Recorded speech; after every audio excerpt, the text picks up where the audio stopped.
Mini episode 509 of the FDH Lounge is brought to you by Sportsology, delivering unconventional columns and webcasts about sports, TV, music, movies, and more. Follow them on the web at sportsology.info. The FDH Lounge. You'll want to schedule your life around it.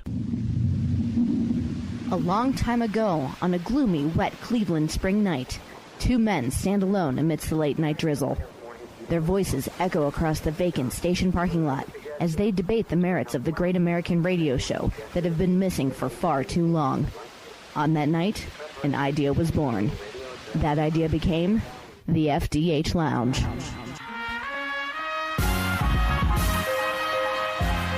Welcome to the FDH Lounge. Hello, everyone. Welcome to FDH Lounge mini episode number 509. It is, you might say, the Almighty's gift to gridiron talk. FDH Lounge dignitaries Rick Morris and Kyle Ross.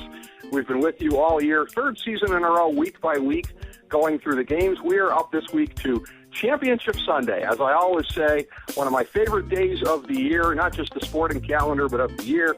I always throw a nice little bash here on Championship Sunday. You, Kyle, are invited, but I know you are a man much in demand. You'll probably be elsewhere.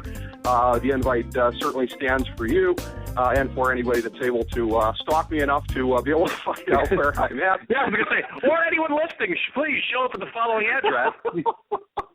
If anybody can find out where Casa de Riccio is, I suppose they deserve it. I suppose that should be reward enough.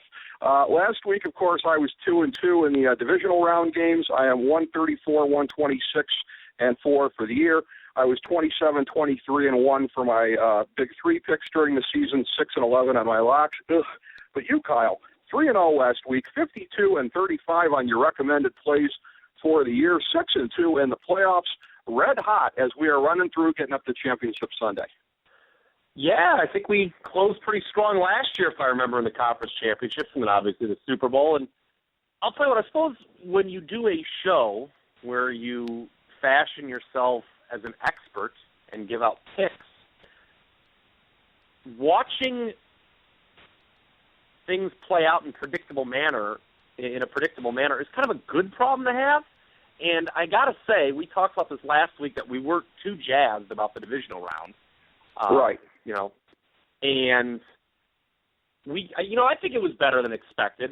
2 of the 4 games were really good, but it was funny.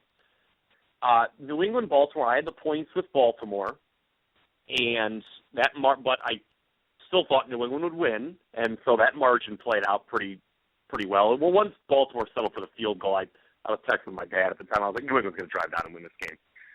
Then you had the second game. I think I even said on the show my predicted margin was 14 points for Seattle, Carolina. That's what they won by. It was a little higher scoring than I thought, for sure, but they won by that. Green Bay, Dallas, I told you I gave Dallas a great chance at an outright upset. My predicted final score was 28-27, and we came one Des Bryant reversal away from basically getting that. And then, so with one game to go, Rick Morris. Well, I got to rag on you a little bit. I got to rag on you for that New England-Baltimore game because for as much as you always like to go against the mouth breathers on this show, you were with them, and I stood against them. I think you're wrong. I think you're wrong. Baltimore to cover but not win was an overplayed pick during the week, and y'all got away with it. I was on New England because I was terrified of being like everybody else. You were like everybody else, and you got over. Congratulations. I disagree with you, Rick. I think you just attribute mouth breathing to people who disagree with you. We didn't get away with I think if you had Baltimore, you didn't get away with anything. All you got away with was a wire-to-wire cover. I mean, that was a neck-and-neck game. I mean, it was a lot closer to Baltimore winning outright than them failing to cover. I just think it was a good pick. I think people naturally are a little scared to call for the outright upset in that situation. But, when I was watching, Baltimore drive down in the first 2 possessions, I was like, well, yep, Baltimore is pretty much as good as everyone says they are. And, I thought they kind of underperformed one-loss-wise. I thought they were the best team in the AFC North all year. But I digress. I thought you're right. It was kind of I guess, it's weird. And before I get to where I was going with that last rant, let me just say this. Mm-hmm. Sometimes it's weird. With this past Monday's college football championship game, unfortunately, our satellite went out here. We got a bunch of ice on our DirecTV satellite. Thanks a lot, DirecTV. Are we allowed to bash corporate sponsors on this program? Because I think I just did. Go ahead. Yeah, but, they're not sponsoring us. So it happened, and I had to race out to the bar just to watch the game. And I sadly, as you know, I loathe Ohio State, but I had them plus the points in that Go game. Bucks. And I had to wind up watching the game with Ohio State fans, which is, my personal hell. These people, they're friends and they're fairly reasonable individuals. But the first thing I said to them was, when we met up, first of all, they were like, "Oh, you're here." And then secondly, I was like, "Yes, I am." And, plus 7.5 is the closest thing you're getting to an OHIO for me. But I digress. I said that, I'm like, if I were you guys, I'd be a little scared because every sharp person that I read or talk to not only thinks Ohio State covers this game, but thinks they win outright. And sure enough, they did. I think sometimes it's the case of, a lot of times really sharp people align on something, and that's what you had with Baltimore. I know 7 points is a bigger window than most people realize, and that's what we got with that game. But a team that did not need the points, similar to Ohio State, and I was getting to this to bring it all back full circle.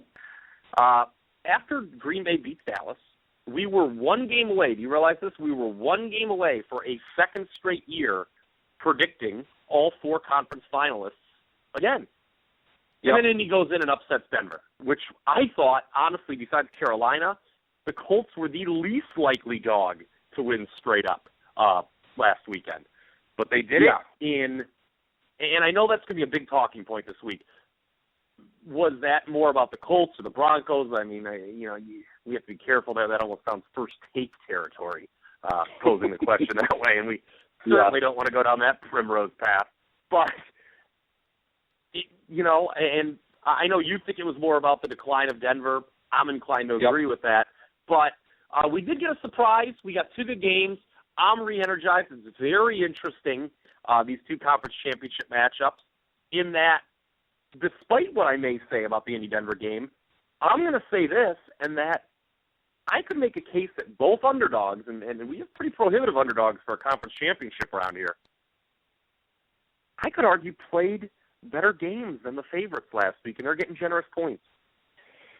That's a very interesting point to make there. By the way, I had to kind of chuckle as your thought point on New England, Baltimore, and you being aligned with everybody was great minds think alike. I suppose I should have seen that coming as your talking point for why you were in alignment with so many people. But that is kind of interesting. I will say 2 notes on show guests before we get going here. One, I have to give all the credit in the world to the other show guest that we had on last week talking football, Jennifer Hale from Fox Sports. And, again, she called it. She said the games would be better. She chastised me politely for my cynicism that these games wouldn't be as good. And, again, she was right. I guess that's the experience you get from being on the sidelines. We pontificate from at home. She's on the sidelines. Hey, what the hell? Maybe that gives you a little more insight. She was right. I was wrong. Whatever.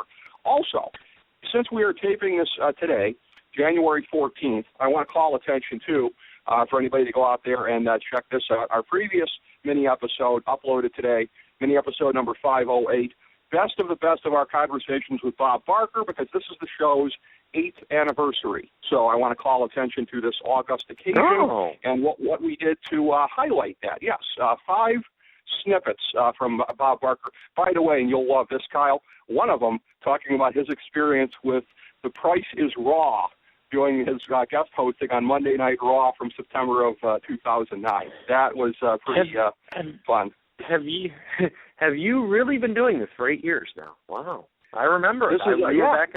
We were back in a studio when this when you created this. Yes, yes. 8 years is a long time to be. 8 years is a long time to be champion, huh? Okay. Thank you, Andre. Yes. I remember that first night. I remember that first night. I was there. That's right. You were there, and it wasn't intended to be that way, but it was sort of a passing of the torch with SNS. Remember, we were going to be the intermission show for SNS on nights when there was pay-per-views and beyond between the pregame and the postgame. And then subsequently, scheduling issues kind of put SNS on the shelf, and one of the two is participating more directly in the industry. I was going to say scheduling issues is a real polite way to put it, a real political. Yeah. Sorry, everybody. Sorry. Exactly. Sorry, 8 years later. We are. Yeah. So, I don't even know if we even bothered to turn the light out. For God's sake, we really snuck out the back. We really snuck out the back door on that thing. Oops. Well, yeah. Well, again, it was great getting to overlap even briefly there. It's been great these last several years doing stuff with you on the show. So what a great double whammy for the anniversary to put up our Bob Barker highlights and to also get to talk some football. Again, this is going to be a great Sunday of football. I don't have a game that I'm as psyched about, frankly, as Seahawks 49ers last year, and to an extent Broncos Patriots.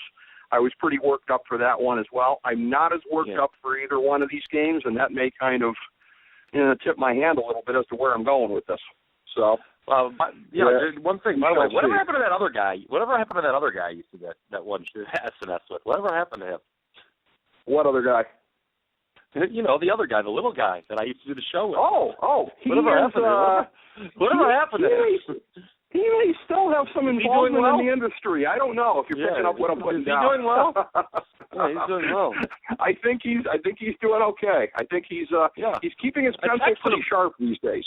Yeah, I texted him the other day. I said, I texted him the other day. I said, a man only truly arrives when the Bleacher. Well, I said, a man only truly arrives when the Bleacher Report writes about you. So he liked that. So, well, good for him.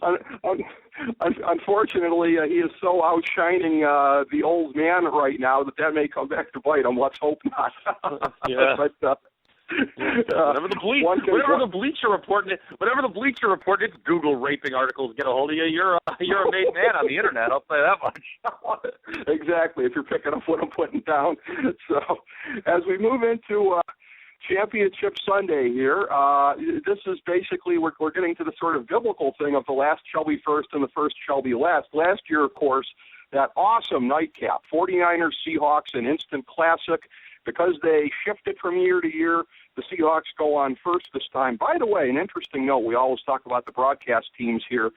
The final game of the season for both CBS and Fox, because the Super Bowl is on NBC this year. So for both networks, they'll be pulling out all the stops. The interesting thing to me, CBS the last couple of years hasn't even sent their studio team to the game. They do it from New York. That's like, I'm old school. Back in the day, you'd send the thing, they'd be down on the field, whatever. Let them shiver in the 20 below. What do I care? Send your broadcast teams there along with the guys in the booth. Don't know if they'll do that in either venue. Yeah. Excuse me. I think as far as I'm concerned, CBS can send its studio team to Anchorage, Alaska for all I care. That is a brutal group, man. That is a brutal group. That is a brutal group.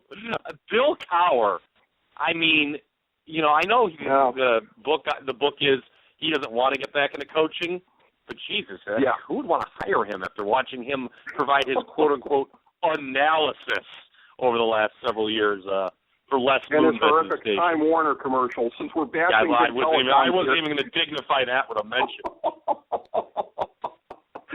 Well, look, you know me. I watch most of the pregame shows as little as possible. I feel like they're they're gearing them towards housewives and the lowest common denominator. I don't even watch them much anyways. People always want to demean. I mean, I always tell people this. People, a lot of my friends are big sports fans too, and they do the same thing you do and lampoon these shows, and it's fine that they're for, they're for people who don't read endless articles all week on the internet about football. That's fine. I mean, it's a large group of people. I'm not going to fault somebody because he doesn't know all the relevance, because he's, if he's working 9 to 5 during the week and doesn't have time to read the stats. That's what that show's for, and it's fine. Well, I just don't. I pay no attention to it, and it doesn't hurt me at all. Yeah, I mean, I'm just saying, as a hardcore guy, it ain't for me. I'm not who they're programming to, hence I don't really it isn't for you. Those shows, a pregame show is not for a hardcore sports fan. You've already got your show. You already know what these games are. I mean, for Christ's sake, we're going to talk for 35 minutes about them. Exactly, yeah. We're going to be doing our own breakdown, which, dare I say, just plug this in and listen to this Sunday again, as opposed to just watching the pregame shows. Your life will be better for it. We start with the 13-4 Packers at the 13-4 Seahawks, coming full circle. It was the first game of the regular season on a Thursday night, Week 1. And here we are for the NFC Championship game, the matchup I predicted, the 1-2 going into the season in my book. 3:05 Eastern Time from CenturyLink Field in Seattle. That, of course, 3:05 Eastern Time being 12:05 Pacific Time, so less time for all the 12th men out there to get drunk. Don't know if that'll affect the crowd any. Joe Buck, Troy Aikman, Aaron Andrews on the call, Fox's A team. Some statistical notes just before we get into this, really. Predictably, Seahawks way better in run and pass defense. Third in the league in run defense, Packers 23rd, although I got to give them credit. 132 yards per game rushing coming into December. The last 4 games, they brought that down to 119.9. It was 82.5 yards per game over the last 4 games. They allowed Tampa Bay something like, 16 yards. It was 16 yards the second last week of the season, so that skewed it a little bit. But they've tightened up a little bit there. In pass defense, you've got the Seahawks, of course, first in the league. Packers are 10th, and it's interesting. They actually had more interceptions than the Legion of Boom, which most people probably wouldn't guess. Packers are way better in pass offense, 8th in the league.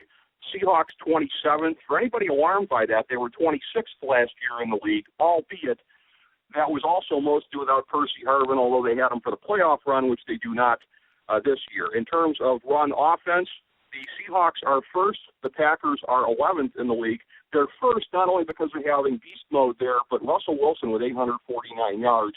Factor that in as well.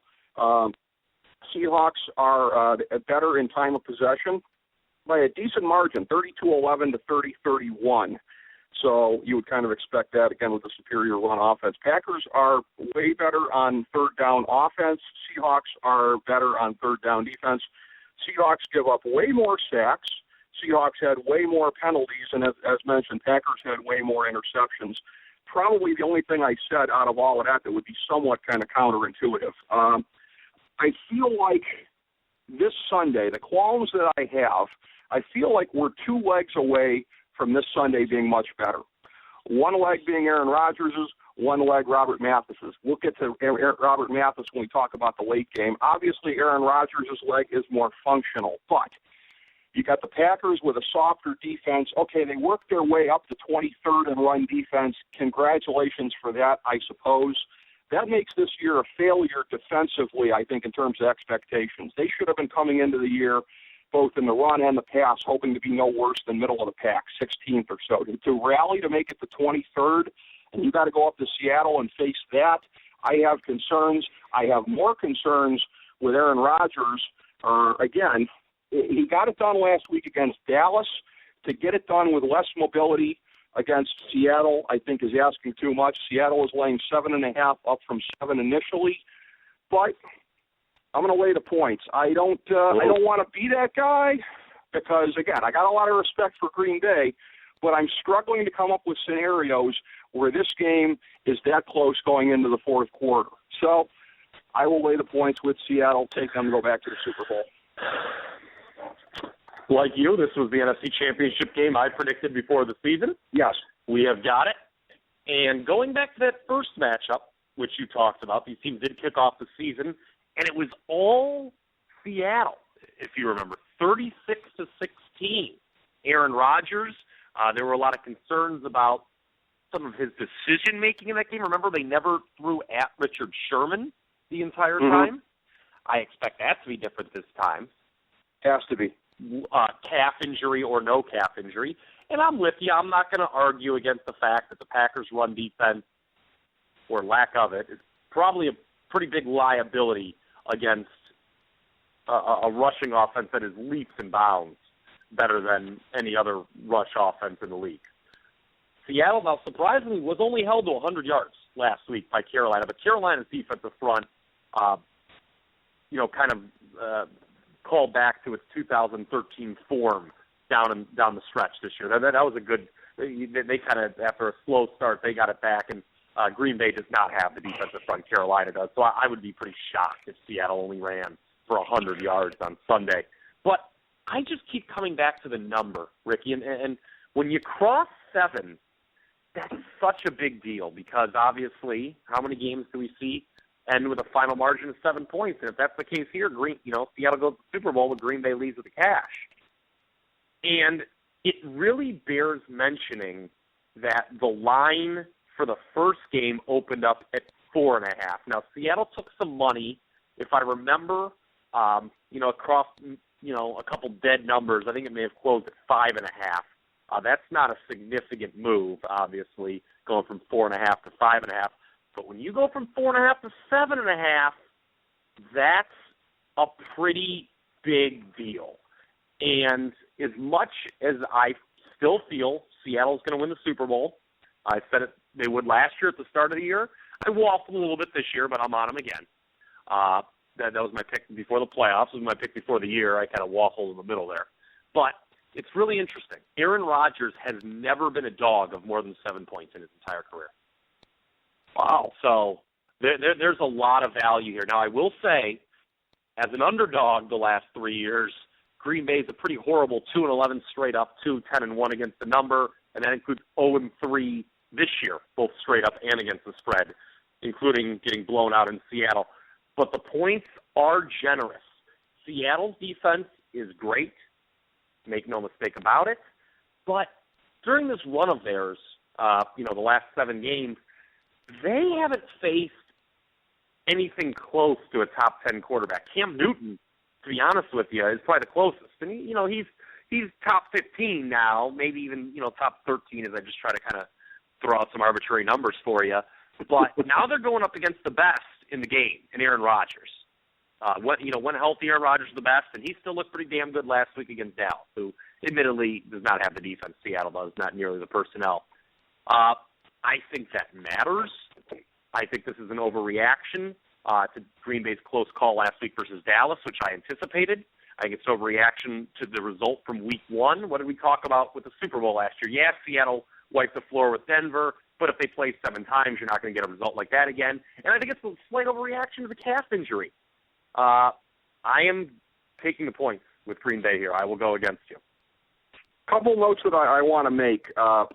This being a show, when we do our weekly shows here and our off-season ones, looking out or whatever, I really believe, I like to believe this, and I do believe this, we're a show for people who really, really love football. If you love football, this is your show. And as such, we like to always throw out some other things in a supplemental nature if you really love football. I have put over through the course of the season for statistical purposes and notes that I've got in USA Today Sports Weekly. We freak Grantland on this. Bill Barnwell is as fine a football analyst as is walking the face of God's green earth right now. Anything that Greg Cosell is ever on, any of the podcasts that you can catch with him. Yeah. And I want to mention specifically in Sports Illustrated here, I'll refrain from making any crippler jokes, Andy Benoit, a great article on MMQB, the Sports Illustrated sub-website with Peter King here, breaking down the conference title games, looking at the matchups. And I think that is a very, very educational thing for anybody to look at. I was pouring through that before the show and looking at some of the different things. He mentioned, as you did, certainly Aaron Rodgers has to go after Richard Sherman again, looking at some ways that might happen, maybe a little bit of trickery in terms of sending 2 receivers that way, maybe try and run a pick or some kind of confusion-type play. On the other side of the ball, you mentioned Seattle pulling away week 1. Again, the thing that makes me queasy about laying the 7.5 is that Seattle is anything at this point but an explosive team. But for anybody that doubts that Russell Wilson is an elite quarterback in this league, not merely just an above-average one-game manager or whatever, what he did with those quote-unquote weapons last week against Carolina, my God. There are few quarterbacks in the league that could make Curse look that good, or the immortal Luke Wilson, or the other quote-unquote weapons that he has to work with. Having Doug Baldwin. Doug Baldwin as well. I feel like they do miss Percy Harvin, certainly. Week 1, it was devastating to Green Bay. They kept running the end-arounds and tricking them and all that. I've been wondering through the course of the year, Paul Richardson, might he get worked into the second-round draft pick out of Colorado? Small guy, real shifty, whatever. Unfortunately, he ends up going on IR a week or so ago, and I did read some notes somewhere that Seattle had intended as the playoffs went along to start using him in that role. So something Seattle had intended to do is off the table. That may not be a big thing, but it's worth keeping an eye on. I just suppose ultimately in the end what it comes back to is whether or not you think the game is really going to be in play going into the fourth quarter. I like to think so, if for no other reason than aesthetic purposes. I've always said Championship Sunday, that's the day, if you really love football, this doubleheader, you don't have, and going back to it again, the casual fan, you don't have the asswipe at the Super Bowl party who doesn't know if the football's stuffed or blown up. You know, this is a day for people who love football. And I want two great games. I want to believe, actually, you know, look, if you hit this one and I didn't, I'd be happy, Kyle, because that would mean that we've got a better game than I expect. But stylistically, I'd have questions about Green Bay. You know, to me, they are, you know, here's a nod to NXT, SAWFT, soft defensively. I have questions about them being able to handle the Seattle offense, let alone the Seattle defense with Aaron Rodgers with 1 3/4 legs at best right now. Yeah, two things. One, the jet sweeps, the bubble screens that we saw with Harvin obviously aren't going to be there here. That's the good news. But I'll tell you, you know, you go to Russell Wilson. He's going to be there, and we have seen in the past, Green Bay is really lousy at defending the read option. They were the one who made Colin Kaepernick look like the greatest player in the history of football 2 years ago, if you remember. Yes. It appeared that they had never even seen the thing. So that is a point of concern, you know, from my standpoint, taking the points. You know, but, you know, Seattle's covered 7 in a row, too. What are they going to make it 8? No, they got to be. I think they're due to not cover. I just, you knew I have these teams rated first and third in my power rankings. Is it really a touchdown difference between first and third? I don't think it is. I think these teams are just a little bit closer than, you know, the odds makers are giving them credit for. And I'll bring it full circle here for you, Ricky. I'm going to get a little cute for you. A little Baltimore New England special. Seattle wins, but does not cover. Make no mistake about it. That's how I feel this one going. I don't see everybody and their grandmother jumping on that play like last week. So I'll give you that one there. You're standing not alone certainly, but that's not the overplayed talking point of a week ago. Baltimore to cover, New England to win. So I'll give you that. Speaking of that game, there's your logical segue to the nightcap, the AFC Championship game, 6:40 Eastern Time from Gillette Stadium in Foxborough. The 13-5 Colts at the 13-4 Patriots. And Nance, Sims, and Wolfson, the CBS A team, calling their last game of the year, as previously mentioned, because NBC's got the Super Bowl. Thank God it's the end of Phil Sims. Thank God it's the end of Phil Sims. Not a moment too soon, eh? No. Couple quick statistical notes for this one here. Colts with a pretty solid lead in time of possession, 31-54 to 29-37. Curious to me because it's generally teams that have a great running game that you would credit that to, and particularly with Andrew Luck's completion percentage south of 62%. I don't exactly know how they were getting the ball 31-54 per game. That's kind of a mystery to me. Colts are slightly better in pass defense, 12th in the league. New England is 17th in the league. They're slightly worse in run defense. The Patriots are 9th in the league. Colts are 18th. Slightly worse on run offense, 18th in the league to 22nd in the league. The Colts are way ahead on pass offense. First in the league, New England is 9th in the league. We know they're both powerhouses there. Patriots are slightly better on third down offense. Colts are way, way better on third down defense. Patriots slightly better on interceptions. Colts slightly better on sacks, even without Robert Mathis, who I referred to earlier. And again, Colts having allowed more sacks, and they have more interceptions on the season. And again, Robert Mathis, you know, in a way, the Colts proved me wrong all year because I really thought that would be decisive, him not being in there. I don't know how you lose a guy who, coming into the season, I think in the FDH ranking of players, I think I had him in the top 5, regardless of position. That's how great he was. So they've made it this far without him. But in a game like this, they need every weapon that they could possibly have. New England, the last 2 times that they've played them, they've just run it down their throat, which is interesting to me because I texted you after the Baltimore game last week, and I was concerned about New England completely abandoning the run. I didn't know if that was a conscious choice and they just had the balls to do it, or if they didn't have the capacity to run it.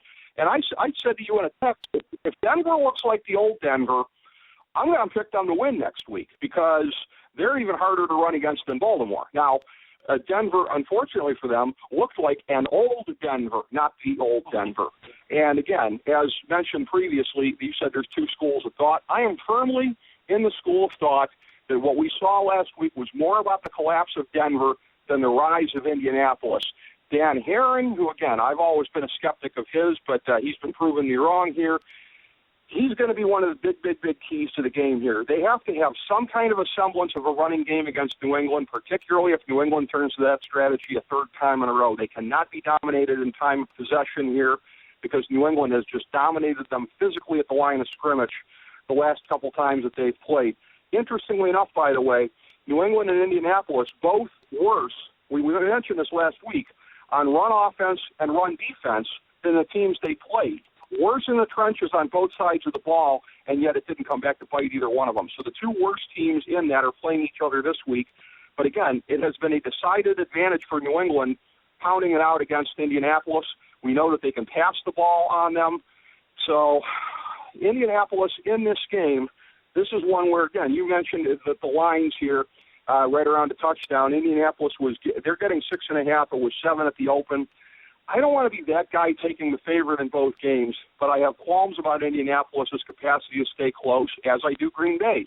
I will take New England to cover and to make it back to the AFC, past the AFC Championship game to the Super Bowl again. Wow, Rick Morris, I feel that your knee-jerk reaction is to the favorites. I feel that that's what you do, where my knee-jerk is the underdog. And I don't want to do that. I don't want to do that. I have a sense in my gut that both of them may not cover. By the way, New England, fourth time in a row in the AFC Championship game. Let's mention that. Yeah, Bill Belichick's best coach in the business. Like that trash bag on fire. Yeah, I don't want to tell you you're wrong, but I would be shocked if both favorites covered in these games, because that means you're basically not getting a close game. So, for that to happen, you have to have a pair of two-score games. New England, I guess you could have 8-point games, which are technically one-score games. I said I'm worried that's the case. I am worried aesthetically, as a fan of Championship Sunday, that may be the case. Well, I don't think it's going to happen. Obviously, I took the points to Green Bay. Here I'm not playing the side. I am offering up a play, though, folks. Okay. I'm not wimping out on this one. You will get a recommended play from me to make it 2 for the weekend, 1 on each game. You talk about the Colts kind of defying expectations here, Ricky.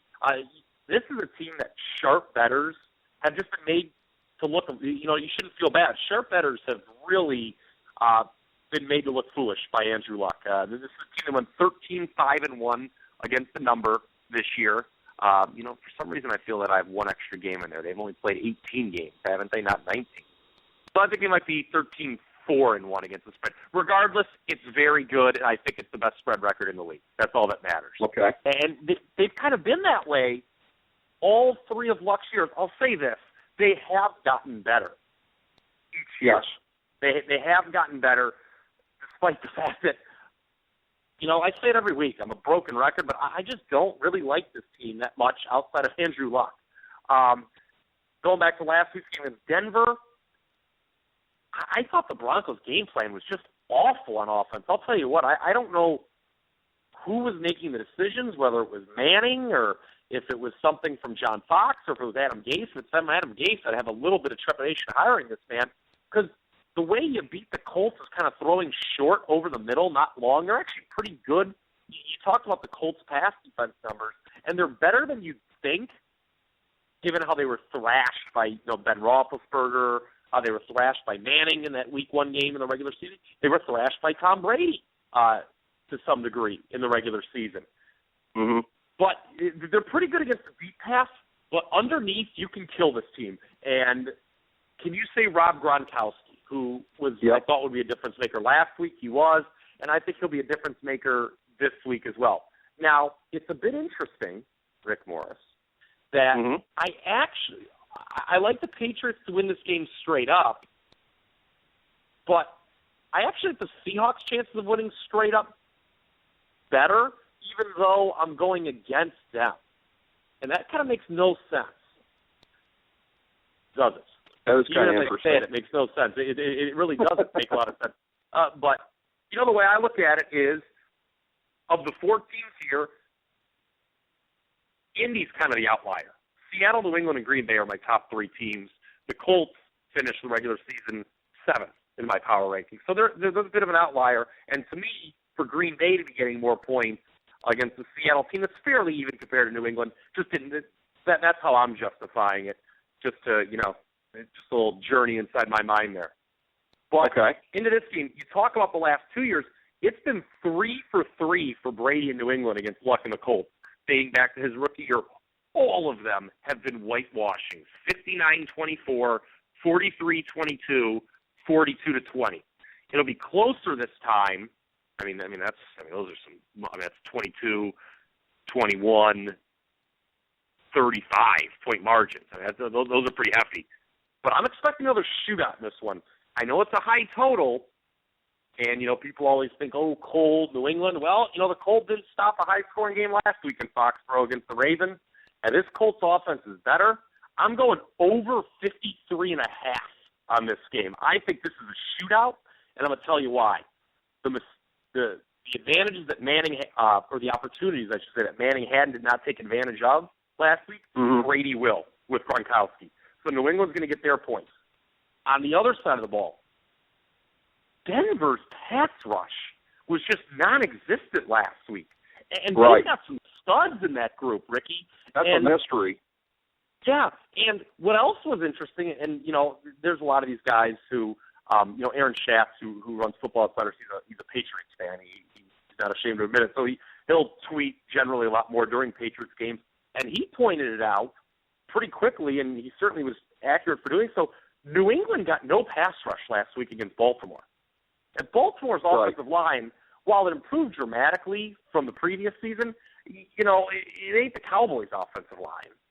So I think Luck is going to have time to throw as well. The New England secondary, even Darrelle Revis, was pretty horrible last week, I thought. I think we're going to see a lot of points here, Rick Morris, over 53.5. There is a school of thought out there, and I know, and it's been pointed out to me, I can't remember who pointed this out to me, that when you have teams that, again, the last couple games have been thrashings, the Seattle-San Francisco thing was kind of the case last year. Remember, this is the last couple times San Francisco had been to CenturyLink Field, it was thrashings. And I said at the time I felt in my gut like it was due to go the other way, not necessarily San Francisco to win, but it would be a good game. That argues somewhat against my point on this game here. The Colts are due to have a closer game at New England. And, again, the points you make are, I think, all accurate there. The thing about Indianapolis, I pretty much agree with you as far as not much to like there. Not much to love. There are some things to like there outside of Luck. There's nothing to love there outside of him except for Robert Mathis when healthy. One could make the argument perhaps T.Y. Hilton, but it's kind of like you go back to the early game with Green Bay. How much of it is playing with Aaron Rodgers? You look at Greg Jennings, who's done my point exactly. Going to Minnesota. So is T.Y. Hilton Greg Jennings, or is T.Y. Hilton Jordy Nelson, who looks like he could probably do that anywhere? It's hard to say. But the thing about Luck is that's the most important position in sports, quarterback in the NFL. If you have a guy like that, you are a Super Bowl contender. If you don't, it's extraordinarily uphill. It is no coincidence that the 4 teams playing this weekend have elite quarterbacks. This is the game, too, where, again, coaching could come into play a little bit. The only guy that doesn't have a ring out of the 4 coaches this weekend, the only guy who's not a consensus, I would say, top 10 coach in this league is Chuck Pagano. He has something to prove going up against Belichick. There have been comparisons of Luck and Manning, and again, I find them to be extraordinarily accurate. Not merely that Luck is taking the place of Manning in Indianapolis, but that I think he's the same kind of guy over the long term, type of player.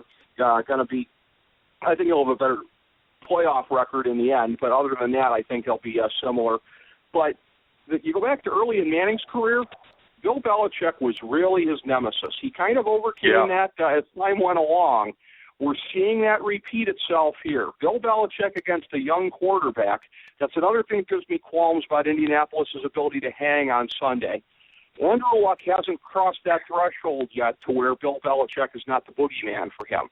Could Sunday be that day? I think it's still a little early. Yeah, well, interesting. Luck had beat Denver previously before last Sunday. If you remember, last regular season, they beat Denver. So, that was what we saw last week he'd done before, and you make an excellent point. They haven't even been close to New England. Now, New England did run the ball well the last two games, back to that point that you made about the Patriots sort of abandoning the run last week. That was a conscious decision, and it's one I agree with. Balance is great when you can achieve it, but if it's not necessary, then it's pointless. And the bottom line is, I think I mentioned this in talking about both of the Ravens' playoff games so far. Their secondary stinks. The guys they have in there either aren't good or are injury replacements. And the Patriots realized that, and they realized they couldn't run, so they're like, what the hell, let's just throw the ball every time. And it was, to be honest with you, it's the right move. There's no point to just run to run. If it's not going to do anything, then just get rid of it. Passing the ball short and doing stuff like that can, in some ways, take the place of the running game. It's not like New England was throwing bombs on every play by any stretch of the imagination. So, I'll be honest with you, I would be less surprised if Indianapolis won this game straight up compared to Green Bay. Although, again, I'm taking the points for the Packers, so take that for what you will. I feel I don't have a great handle. I didn't have a great handle on Indy-Denver. It was the one game I sat out last week. And side-wise, I don't have a great feel on this one. So I'm going total over. And, again, I talk about Seattle. They've covered 7 in a row. What are they going to make it 8? Indy's gone under in 6 straight games. What are they going to make it 7? Come on. These are streaks that have to come to an end. So there you have it. I agree with you on likely your dog to win outright. Gun to my head, I say it's Indianapolis. If it's Luck and Wilson in the Super Bowl, that's what's interesting because, again, everybody's saying that Luck is the next Manning. I've been saying that stylistically they don't have a lot in common, but I've bought the whole Wilson is the next Brady in terms of being a winner and in terms of executing or whatever. To have the next generation Manning-Brady matchup in the Super Bowl coming out of the class of 2012, which it looks like it's going to be on pace to go down as one of the very best quarterback classes ever, that would really be something. We, Kyle Ross, as is our custom, we will not be huddling to discuss and preview the Pro Bowl. So we will next have coming up the Thank Super God Bowl. For that. Thank God for that. Yeah, exactly. Only one more. I guess only one more show to go. Huh? It'll be the big one, the Super Bowl, and I'll come up with something else, some props, and then the Super Bowl. Honestly, to your point about for me the Super Bowl is not that big of a deal. It's 2 weeks. It's one game. Generally, I make my decision. Last year I made my decision, I think, within 10 minutes of the line being out. I was actually in Vegas at the time.